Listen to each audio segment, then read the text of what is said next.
In a small coastal village, nestled between rolling hills and crashing waves, lived a boy named Arjun. He wasn't like other children who chased cricket balls or splashed in rivers. Arjun spent his afternoons in the attic with his grandfather, crafting toys, fixing clocks, and folding paper. But one day they built something extraordinary: a kite. It wasn't just any kite. It was crimson red, edged in gold with flowing silk tails.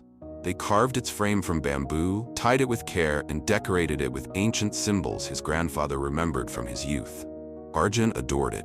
He didn't play with it, not at first. He admired it like a painting.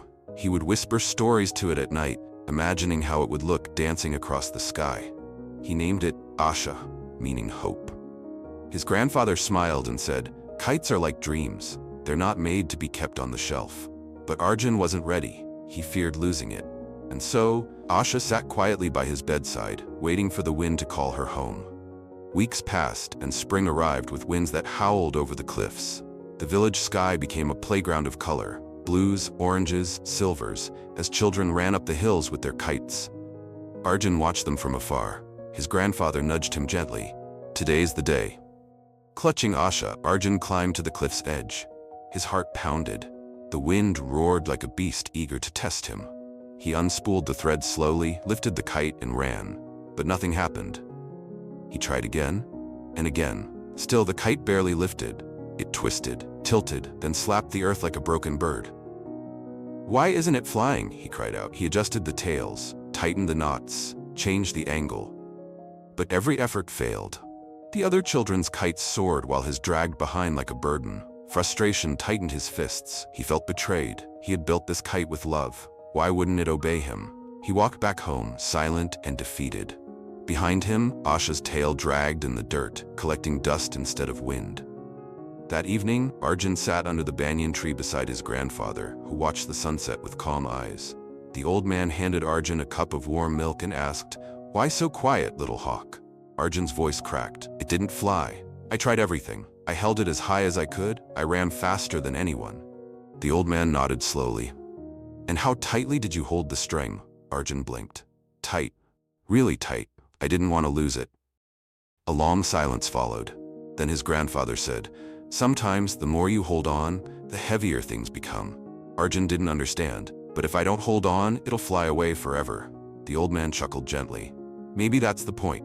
Arjun stared at him, confused. "What if it goes too far?" His grandfather looked toward the sea. "Then it was meant to." Sometimes, love becomes fear, and fear turns into control. And in trying to protect what we care about, we chain it down. Have you ever held on to something so tightly that you stopped it from growing? Share your story in the comments. I'd love to hear your thoughts. That night, Arjun couldn't sleep. His grandfather's words repeated in his mind like a chant. Maybe that's the point. What did it mean to let go? Why would someone build something so beautiful only to watch it drift away? He thought of other things he loved: his toy soldier with the missing arm, the old storybook whose pages were falling out, the scarf his mother gave him when he was small.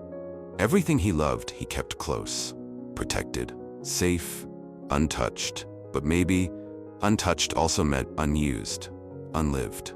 He realized he wasn't just afraid of losing the kite, he was afraid of losing control, of facing the unknown, of letting life be free. He remembered how he'd yanked the string, how his grip had cut into his hand. Maybe the kite hadn't refused to fly. Maybe it had been begging to be released. The next morning, something in him had shifted. He didn't need answers. He just needed to trust the wind. The next day, Arjun climbed the hill again. The sky was clear, painted with soft strokes of dawn. He stood at the same edge as before, but this time, he didn't rush. He let the wind speak first. He held the kite gently, not like a possession, but like a promise. Then he let go. Not fully. Just enough. Enough to let the wind take hold. Enough to give Asha a choice. The kite lifted. It wobbled, dipped, then caught a strong gust and rose, higher than ever before.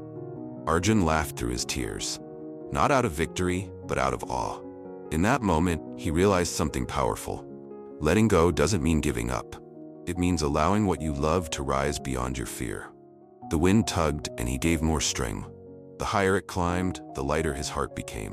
He wasn't losing the kite. He was finally meeting it, for the first time, where it was meant to be. Sometimes letting go is the bravest kind of love.